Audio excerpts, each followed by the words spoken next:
सादा प्रणाम। Real estate के हमारे खास शो प्रॉपर्टी वॉच में आपका स्वागत है। मैं हूं तेजस्वी चंडोक नैयर। रहने के लिए घर खरीदना हो या फिर इन्वेस्टमेंट के लिए, कानून से जुड़ी कोई मुश्किल हो या फिर होम लोन की, प्रॉपर्टी वॉच में मिलेगा आपके हर सवाल का जवाब। आपके सवालों का जवाब देने के लिए हमारे साथ स्टूडियो में मौजूद हैं क्यूब्रिक्स के MD संजय शर्मा। संजय जी, आपका बहुत बहुत स्वागत है। Thank you. और इनके अलावा हमारे साथ मुंबई से जुड़े हैं नंदानी ग्रुप के निरंजन हीरानंदानी, दिल्ली से रहेजा डेवलपर्स के नवीन रहेजा और सेंचुरी 21 के MD doctor Devendra Gupta. Property watch के इस फेस्टिव स्पेशल प्रोग्राम में आप सभी का स्वागत है।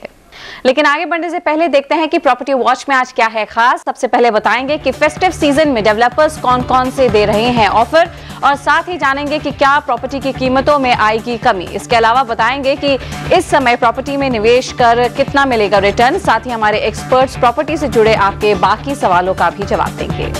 तो त्योहार के मौके पर प्रॉपर्टी खरीदना शुभ माना जाता है। ऐसे में देश भर के रियल एस्टेट डेवलपर्स ग्राहकों को लुभाने के लिए तरह तरह के ऑफर्स दे रहे हैं। तो आइए जानते हैं कि इन ऑफर्स की क्या है हकीकत और त्योहार के मौके पर कहां घर खरीदना रहेगा फायदेमंद।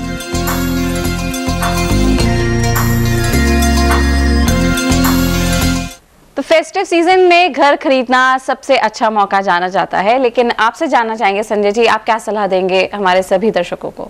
देखिए, फेस्टिव सीजन में खरीदना तो सही बात है, क्योंकि काफ़ी ऐसी चीज़ें होती हैं जो सदियों से होती आ रही हैं, तो काफ़ी सालों से लोग फेस्टिवल सीजन में खरीदते हैं। मगर इस टाइम थोड़ा सा ध्यान रखना चाहिए, क्योंकि प्रॉपर्टी जो है एक सिक्लिकल मार्केट है, कभी ऊपर जाती है कभी नीचे जाती है। और अभी जो आसार हैं वो प्रॉपर्टी के डगमगा रहे हैं, क्योंकि अगर देखा जाए ओवरऑल प्रॉपर्टी मार्केट में काफ़ी प्रोजेक्ट्स जो पिछले 2-3 साल में लॉन्च हुए थे अभी तैयार नहीं हुए हैं। बिल्डर्स को काफ़ी दिक्कतें आ रही हैं उनको डिलीवर करने में, एग्जीक्यूट करके देने में। तो मेरे ख्याल से काफ़ी ग्राहक अभी रुके हुए हैं, देख रहे हैं कि बिल्डर्स अपने प्रोजेक्ट्स टाइम पे दे सकते हैं कि नहीं दे सकते, क्योंकि सबसे बड़ा चैलेंज बिल्डर के पास वही है, उनके पास लेबर की कमी है। फेस्टिव सीजन सबके लिए है, तो लेबर भी मेरे ख्याल से पिछले 6-8 महीने से गायब है। काफ़ी डिफरेंट रीजंस हैं उसके, गवर्नमेंट की पॉलिसीज भी हैं। तो त्योहारों के मौसम में ये जो लुभावने ऑफर्स मिलेंगे डेवलपर से, उसके चलते आप ये सलाह देंगे कि ऐसे ऑफर्स पे जाना चाहिए? देखिए, अगर आपने मन बना ही लिया किसी चीज को खरीदने के लिए, तो मेरे ख्याल से ऑफर उसमें जैसे कहते हैं आइसिंग ऑन द केक है। मगर सिर्फ ऑफर की वजह से, अगर विदेशी ट्रिप हो या नई गाड़ी मिल रही हो, उसकी वजह से नहीं खरीदना चाहिए। क्योंकि आप हमेशा ध्यान रखिए, जो ऑफर आपको बिल्डर दे रहा है अपनी जेब से नहीं दे रहा है, वो आप ही से पैसे लेके आप ही को कुछ पैसे लौटाएगा। तो हो सकता है कि अगर थोड़ी सी दिक्कतों में हो तो थोड़ा सा आपको डिस्काउंट देगा, मगर ज्यादातर आप ध्यान रखिएगा जो पैसा आपको बिल्डर लौटा रहा है वो आप ही का पैसा है, वो बिल्डर अपनी तरफ से पैसा जनरली नहीं देता। हीरानंदानी जी, आपसे जानना चाहेंगे कि मुंबई के डेवलपर्स फेस्टिव सीजन में उपभोक्ताओं को किस तरह के ऑफर्स दे रहे हैं? फेस्टिव सीजन में ऑफर तो मिलते ही हैं, लेकिन मुझे नहीं लगता है कि ज़्यादा कोई फ़र्क आने वाला है, क्योंकि जो भी डिस्काउंट देना था वो काफ़ी बिल्डर्स दे चुके हैं। तो मेरे अंदाज से और कोई डिस्काउंट आने का कोई संजोग नहीं लग रहा। लेकिन RBI की जो रेट्स बढ़े हुए हैं, इंटरेस्ट रेट्स बढ़ गए हैं, उसके कारण शायद हो सकता है कि कोई बिल्डर्स जो ओवर लीवरेज्ड हैं वो कुछ ज़्यादा डिस्काउंट्स दे दें। तो ऐसे में नंदानी जी, आपसे जानना चाहेंगे कि आपको क्या उम्मीद है कि फेस्टिव सीजन को देखते हुए मुंबई का रियल एस्टेट जो बाजार है वो बेहतर कारोबार कर सकेगा? मुझे नहीं लगता है, क्योंकि रिजर्व बैंक ऑफ इंडिया की जो डायरेक्शन दिख रहा है कि वो नॉर्मली हाउसिंग के विरुद्ध है, माना कंस्ट्रक्शन एरिया के विरुद्ध है। वो चाहते हैं कि और कोई घर अभी नहीं बने, ऐसे विचार लग रहा है। क्योंकि ब्याज इतना बढ़ा दिया है, इंडिविजुअल होम लोन छोड़ के भी जो बिल्डर्स को लोन्स देते हैं उसके ऊपर कड़ी नजर रख रहे हैं, और वो ऐसे सोच रहे हैं कि उनको नहीं दें तो बेटर रहेगा। तो मेरे अंदाज से लिक्विडिटी क्राइसिस क्रंच वो लेके आ रहे हैं बिल्डिंग कंस्ट्रक्शन इंडस्ट्रीज के लिए, और उसके कारण जो ओवरऑल सप्लाई है उसमें कमी होती जा रही है, और जो स्टॉक मार्केट में आ रहा है वो कम हो रहा है। मेरे अंदाज से 2012 में काफी स्टॉक्स कम दिखेंगे और डिमांड बढ़ जाएगा। तो लोन इतना महंगा हो चुका है कि फिलहाल यहाँ पे बाजार ज्यादा गर्म नहीं दिख रहा। अगर यहाँ पे प्रॉपर्टी की बात करें, रहेजा जी आपसे जानना चाहते हैं, क्या बाकी डेवलपर्स की तरह रहेजा ग्रुप भी कोई ऑफर्स दे रहा है? नहीं, हमारे पास सेल के लिए इतना कुछ है नहीं है। तो जितना भी स्टॉक्स हैं उसके अंदर ऑलरेडी डिमांड बहुत ज़्यादा रहती है, बल्कि हमें उल्टा सिलेक्टिव होना पड़ रहा है लोगों को अपार्टमेंट देने के लिए कि किसको दें और किसको ना दें। तो ऐसे में स्कीम तब लाई जाती है जब आपका ऑफ टेक नहीं होता। अभी तो उल्टा हमको रेस्ट्रेन करने की प्रॉब्लम हो रही है। तो नोएडा एक्सटेंशन में विवाद के बाद ग्राहक कंफ्यूज हो गए हैं और आप देख सकते हैं कि दिल्ली एनसीआर में अब लोग डर डर कर प्रॉपर्टी में निवेश करने की सोच रहे हैं। आप क्या सलाह देंगे इन तमाम निवेशकों को? हाँ, तेजस्वी, जो नोएडा एक्सटेंशन का मामला है वो लैंड एक्विजिशन का मामला है और वो यूपी के लिए ही मेरे ख्याल से जायज़ है, क्योंकि यूपी गवर्नमेंट ने जो भी एक्विजिशन की है, चाहे नोएडा हो चाहे ग्रेटर नोएडा हो, उसमें अर्जेंसी क्लॉज के तहत की थी और अर्जेंसी क्लॉज सुप्रीम कोर्ट ने कहा है उसका मिसयूज़ हुआ है यहाँ पे। तो ये जो प्रॉब्लम है नोएडा एक्सटेंशन, जो ग्रेटर नोएडा और नोएडा की बाउंड्री है उसके ऊपर है। और अगर आप दूसरे शहर हो गए, जैसे दिल्ली के आसपास अगर आप जाएंगे गुड़गांव की तरफ या फरीदाबाद की तरफ, तो मेरे ख्याल से ये प्रॉब्लम वहाँ पर नहीं है।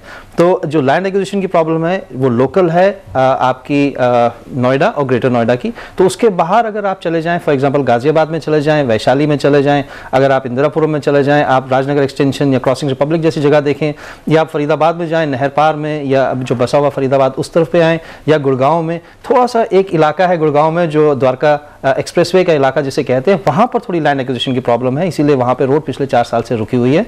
तो वहां पर थोड़ा सा ध्यान रखना पड़ेगा। उसके सिवा मेरे ख्याल से दिल्ली तो और एनसीआर के दिल्ली आसपास एनसीआर में कोई सेफ हेवेंस बता सकते हैं जहां पर कोई ऐसी दिक्कत नहीं आएगी अगर प्रॉपर्टी में निवेश करना चाहे कोई? देखिए तेजस्वी, सेफ हेवन अगर देखना हो तो देखिए सेफ हेवन लैंड की वजह से हो सकता है, प्रॉपर्टी प्राइसेस की वजह से हो सकता है, बहुत से मुद्दे होते हैं। प्राइसेस के हिसाब से तो कोई बता नहीं सकता कि सेफ हेवन क्या है, क्योंकि फ्यूचर प्रेडिक्ट करना बड़ा मुश्किल है। बट बिल्कुल ठीक, लैंड एक्विजिशन की प्रॉब्लम अगर देखी जाए तो उसमें आप गुड़गांव के काफ़ी इलाके, फरीदाबाद के इलाके, उसमें आप वैशाली, इंदिरापुरम, गाजियाबाद के इलाके, और जैसे अगर आप देखेंगे क्रॉसिंग रिपब्लिक या राजनगर एक्सटेंशन, यहाँ पे आप सेफली इन्वेस्ट कर सकते हैं।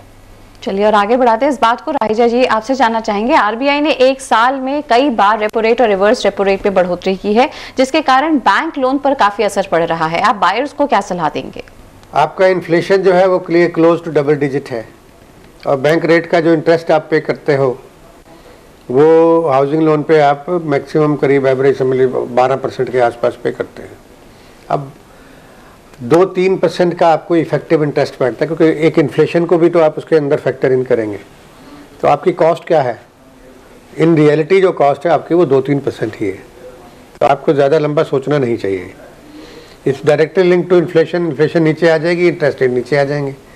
तो वो डिसीजन जो लेना है अगर आपको, तो डिसीजन ले लीजिए आप ये मत सोचिए कि ईएमआई अगर मेरी 5,000 रुपये बढ़ गई है या नॉमिनली बढ़ गई है तो आप उसको बजटिंग करें जी, लेकिन अपने डिसीजन को लेट मत करें। Just go ahead. Devendra ji, आप क्या कहेंगे? आरबीआई ने दरें बढ़ाई हैं, आपके मुताबिक क्या लोन दरें बढ़ने से ज्यादा असर देखने को मिल सकता है रियल एस्टेट कारोबार पर? जो रेपो रेट है, इंटरेस्ट रेट है, इसका इम्पैक्ट तो डेफिनेटली मार्केट पर, यूजर पर, डेवलपर पर, इन्वेस्टर पर, सब पर पड़ा है। लेकिन अगर आप पुराने ज़माने की बात सोचें, जब बैंकों से लोन नहीं मिलता था तब भी लोग नवरात्रों में प्रॉपर्टी फास्ट खरीदते थे। ऑलमोस्ट सेम टाइम है, सारे लोग लोन नहीं लेते, जो लोग लोन लेते हैं उनको ही पता है शायद अगर आज रेट इंटरेस्ट रेट कम है, उन्होंने कोई प्रॉपर्टी अच्छी पिक कर ली है बाजार से अंदर, वो आने वाले टाइम के अंदर शायद रेट भी कम हो जाए। अगर रेट नहीं कम होना है तो वो लूजर नहीं है। अगर वो उसका रेट इंटरेस्ट का कम हो जाता है 2 साल बाद या 1.5 साल बाद या 3 साल बाद, तो विनर विनर है ना उसके लिए। तो आप इस बात से इत्तेफाक करते हैं कि ईएमआई अगर बढ़ती है तो उससे कोई फर्क नहीं पड़ता, अगर आपने प्रॉपर्टी लेने का डिसीजन ले लिया है तो आपको ले लेनी चाहिए?